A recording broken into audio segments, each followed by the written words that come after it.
Hai, apa kabar semuanya? Semoga kabar Anda baik-baik saja. Terima kasih karena sudah memberikan support dan juga kesetiaan Anda untuk membangun channel Codot Film. Yuk kita lanjutkan alur ceritanya, sambil siapin kopi dan cemilan, setting suara volume full. Gasken. Alam api iblis. Xiao Yan Gege, kamu harus meminta siapapun dalam kelompokmu ini yang tidak memiliki kekuatan Ban Sheng untuk pergi. Angka tidak penting dalam mencoba untuk menaklukkan api teratai setan yang memurnikan. Sun Er menoleh dan berbicara dengan Xiao Yan setelah melihat banyak sosok manusia bergegas ke ruang yang hancur seperti segerombolan belalang. Iya. Xiao Yan mengangguk. Meskipun orang-orang elit dari aliansi ini dapat dianggap ahli tingkat atas, banyak dari mereka yang berkeringat di luar dunia ini. Beberapa dari mereka bahkan harus melepaskan douki mereka untuk menahan suhu tinggi. Jika mereka dengan sembrono menyerang ke ruang itu, kurang dari 10 dari mereka akan berhasil keluar hidup-hidup. Kalian semua harus kembali ke aliansi dulu dan menjaganya dengan baik.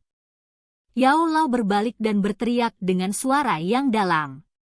Dimengerti. Setelah mendengar ini, banyak ahli dari aliansi segera menghela nafas lega, tampak seolah-olah mereka telah terbebas dari beban yang berat. Mereka buru-buru menjawab sebelum mundur dalam formasi yang cepat dan teratur. Meskipun agak menyesal bahwa mereka tidak akan memasuki dunia dan melihat sekilas api iblis, lebih baik menyesal daripada kehilangan nyawa. Dengan kekuatan mereka jelas menyadari peluang mereka untuk bertahan hidup jika mereka menerobos ke ruang yang sangat berbahaya. Haha, saudara Xiao Yan, kita akan masuk dulu. Huo Xuan menghadapi Xiao Yan dan menangkupkan kedua tangannya dari jarak dekat. Setelah itu, dia pindah bersama penatua Huo Yao yang memimpin kelompok. Kelompok mereka memimpin untuk bergegas ke klaster cahaya putih krem itu. Akhirnya, mereka menghilang. Kita juga harus bergerak. Xiao Yan mengepalkan tangannya dan tersenyum agak cemas setelah melihat para ahli dari klan kuno bergegas ke lingkaran cahaya. Xiao Yan Gege, dikabarkan bahwa api lotus pemurnian iblis menggunakan emosi seseorang sebagai sumber untuk membentuk api iblis di dalam tubuh seseorang. Saat api iblis muncul di tubuh seseorang, bahkan jiwa seseorang akan dibakar menjadi ketiadaan. Oleh karena itu, apapun yang Anda lihat setelah memasuki ruang tersebut, Anda harus berusaha sebaik mungkin untuk tetap tenang tanpa merasakan kegembiraan atau kesedihan. Anda harus mencoba mengendalikan semua emosi. Jika tidak, emosi ini akan menarik nyala api iblis. Sun Er mengangguk dan mengingatkan semua orang dengan suara serius. Oh! Ekspresi Xiao Yan dan Yao Lao berubah setelah mendengar rumor ini. The Purifying Demonic Lotus Flame terlalu misterius. Bahkan mereka, sebagai alkemis, tidak terlalu mengetahui banyak detail tentang itu. Tak disangka bahwa api lotus pemurnian iblis ini dapat menggunakan emosi manusia sebagai benih. Metode misterius seperti itu memang layak untuk reputasi api iblisnya. Dimengerti. Setiap orang harus berhati-hati. Ayo bergerak. Xiao Yan perlahan menghembuskan napas dan berhenti mengucapkan kata-kata lain yang tidak perlu. Dia melambaikan lengan bajunya dan tubuhnya memimpin untuk maju. Dia berubah menjadi seberkas cahaya yang meluncur ke lingkaran cahaya dengan kecepatan seperti kilat. Sun Er dan yang lainnya mengikuti di belakangnya. Kulit Xiao Yan tiba-tiba menjadi kering saat dia menyerbu ke sekelompok cahaya. Melewati lingkaran cahaya adalah tugas instan. Setelah matanya sejenak terpesona oleh cahaya, dia menemukan bahwa ruang di sekitarnya telah berubah. Sungguh suhu yang menakutkan. Kesan pertama yang diberikan ruang yang diubah kepada Xiao Yan adalah seperti tungku. Matanya dengan cepat menyapu sekelilingnya, hanya untuk menemukan bahwa dia saat ini berada di ruang misterius dengan api putih krem di sekelilingnya. Bahkan seseorang seperti dia, yang telah menelan 5 jenis api surgawi, merasa sangat panas di tempat ini yang ditutupi oleh api putih krem. Panas ini dipancarkan oleh api putih krem. Sebuah pikiran melewati hati Xiao Yan saat api surgawi di dalam tubuhnya perlahan melonjak keluar darinya sebelum membungkus seluruh tubuhnya.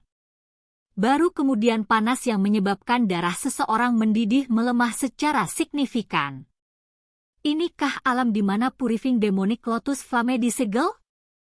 Di mana Sun Er dan yang lainnya? Xiao Yan mengerutkan kening saat dia melihat sekelilingnya yang kosong. Dia seharusnya memasuki dunia ini dengan Sun Er dan yang lainnya. Mengapa hanya dia satu-satunya di tempat ini? Xiao Yan dengan erat merajut alisnya. Tubuhnya tergantung di udara dan tidak berani melakukan kontak sedikit pun dengan api putih krem. Api ini mungkin bukan tubuh sebenarnya dari api lotus pemurnian iblis, tapi seseorang masih tidak boleh meremehkan mereka. Apalagi seluruh ruang ini dipenuhi dengan misteri. Ketenangan ini menyembunyikan niat membunuh, jadi yang terbaik adalah selalu berhati-hati. Aku harus meninggalkan tempat ini dulu, mata Xiao Yan menyapu sekelilingnya. Jari-jarinya menekan ruang kosong. Baru kemudian tubuhnya melesat ke depan. Area ini membuatnya agak gelisah, tetapi pertama-tama, dia harus menemukan yang lain. Tubuh Xiao Yan dengan cepat bergegas melewati lautan api. Suhu tinggi yang memenuhi ruangan menyebabkan kulitnya memancarkan gelombang rasa sakit yang menusuk meskipun memiliki perlindungan dari api langitnya.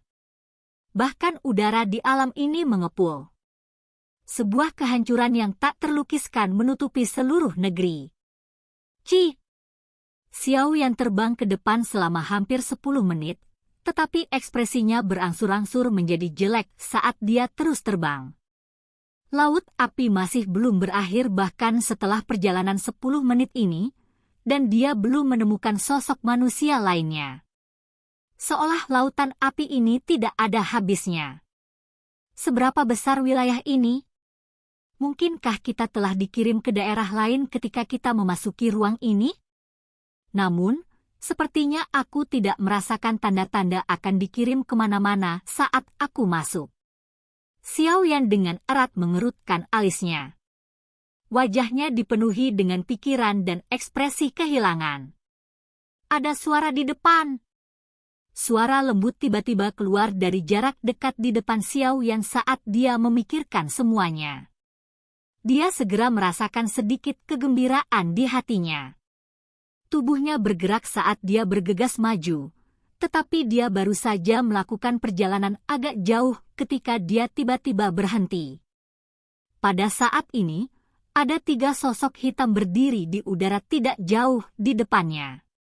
Mata mereka menunjukkan ekspresi menyeramkan yang dipenuhi dengan ejekan saat mereka menatapnya. Kepala Aula Jiwa. 3 sosok hitam itu adalah trio Hall of Souls dari luar. Tak disangka mereka benar-benar muncul di tempat ini. Apalagi dari penampilan-penampilan mereka, sepertinya mereka telah menunggu Xiao Yan. Mengapa kalian semua di sini? Xiao Yan menuntut dengan suara yang dalam saat dia menatap mereka bertiga. Douqi di dalam tubuhnya dengan tenang mulai beredar saat dia bertanya. Tidak ada. Kami di sini untuk membiarkan Anda melihat sesuatu. Kepala Aula Jiwa sedikit tersenyum. Gelombang kabut hitam tiba-tiba melonjak dari telapak tangannya. Kabut hitam berputar sebelum berubah menjadi sosok yang agak ilusi. Xiao Yan merasa seolah-olah disambar petir saat dia melihat sosok itu. Dia bergumam, "Ayah." Xiao Shan. Orang yang telah ditarik keluar oleh kepala Aula Jiwa ternyata adalah Xiao Shan. Namun, Xiao Shan hanyalah tubuh spiritual. Yan Er. Tubuh Xiao Shan bergetar setelah mendengar suara Xiao Yan.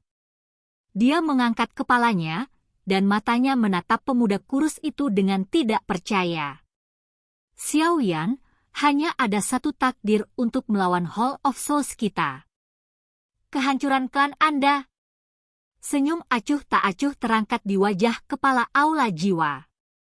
Tangannya perlahan mendarat di kepala Xiao Shan saat dia berkata dengan suara lemah, "Karena kami akan menangkapmu, tidak ada gunanya dia terus hidup." "Berhenti!" Mata Xiao yang tiba-tiba berubah menjadi merah darah setelah mendengar suara kepala Hall of Souls. Kepala Aula Jiwa dengan dingin tertawa saat mendengar raungan Xiao Yan. Dia mengepalkan tangannya dan jiwa Xiao Shan dengan paksa hancur. Itu berubah menjadi partikel cahaya yang tersebar terpisah sebelum menghilang karena suhu yang sangat tinggi. Xiao Yan kusam saat melihat titik cahaya menghilang. Tubuhnya gemetar. Niat membunuh yang menakutkan dengan liar menyapu dari dalam hatinya. Senyum aneh terangkat di wajah kepala Aula Jiwa setelah merasakan niat membunuh liar di hati Xiao Yan. "Engah!" Kedua mata Xiao Yan memerah darah. Nafasnya menjadi berat seperti banteng saat dia menatap tajam ke kepala Hall of Souls. Dia maju selangkah. Namun, tubuhnya segera berhenti saat kakinya mendarat. Gelombang api putih krem tiba-tiba meletus dari pori-pori yang tak terhitung jumlahnya di sekitar tubuhnya. Api yang menakutkan mulai mengamuk dengan liar di dalam tubuhnya. "Api setan!" Rasa sakit yang tiba-tiba terpancar dari dalam tubuh Xiao Yan menyebabkan dia mendapatkan kembali akal sehatnya. Hatinya langsung terkejut saat dia buru-buru mengangkat kepalanya, hanya untuk menyadari bahwa trio Hall of Souls telah lenyap. Ini buruk. Saya telah ditipu. Semuanya di sini adalah ilusi untuk menggerakkan emosi seseorang. Adegan ini menyebabkan Xiao Yan merasa terkejut. Dia tiba-tiba pulih dan akhirnya memahami keanehan dari seluruh situasi. The Demonic Flame mungkin kuat, tapi tidak ada yang mengendalikannya. Tidak mudah untuk membakar saya. Xiao Yan mengatupkan giginya. Segel tangannya dengan cepat diubah saat api surgawi barunya, yang telah dibentuk dari penggabungan 5 jenis api surgawi, mulai beredar. Itu menyebar dengan liar ke setiap bagian tubuhnya. Api putih krem bertahan sesaat sebelum mulai dipaksa kembali dalam kekalahan 1 inci pada suatu waktu karena pembalasan sengit dari api surgawi di dalam tubuh Xiao Yan. Akhirnya, nyala api dipaksa keluar dari pori-pori Xiao Yan yang tak terhitung jumlahnya. Xiao Yan hanya menghela nafas lega setelah api putih krem dipaksa keluar dari tubuhnya. Dia berkeringat. Beruntung ketahanannya terhadap api cukup tinggi dan tubuh fisiknya kuat. Jika tidak, trik ini akan menyebabkan meridian di tubuhnya berubah menjadi debu. Sungguh layak menjadi api iblis. Ilusi yang diciptakannya tidak kalah dengan ilusi dari pohon bodhisattva kuno. Xiao Yan mengusap keringat dinginnya. Sebuah pikiran melintas di hatinya saat api surgawi di dalam tubuhnya dengan cepat menutupi matanya. Setelah nyala api melonjak, dunia di depannya segera mulai berubah. Lautan api putih krem lenyap. Kabut putih krem yang berukuran sekitar 100 kaki menggantikannya. Pada saat ini, ada puluhan orang dengan cepat terbang di tempat yang sama dalam kabut ini. Mayat dari beberapa orang ini telah dikelilingi oleh api putih krem. Akhirnya, mereka berubah menjadi abu di tengah pekikan yang menyedihkan. Mata Xiao Yan dengan cepat menyapu kabut putih krem ini. Setelah itu, dia mengerti bahwa ilusi itu pasti disebabkan oleh kabut misterius ini. "Guru." Setelah menyapu matanya, Xiao Yan menghentikannya pada sosok tua tak jauh di depannya. Sosok ini adalah Yao Lao, tapi wajah Yao Lao dipenuhi rasa sakit. Bibit api putih krem samar bahkan telah muncul di tubuhnya. Jelas, ini adalah awal untuk dibakar oleh api iblis. Silakan pergi ke. Oke guys, jangan lupa like, comment, share, and subscribe di channel Codot Film. See you next video. Peace out and bye-bye.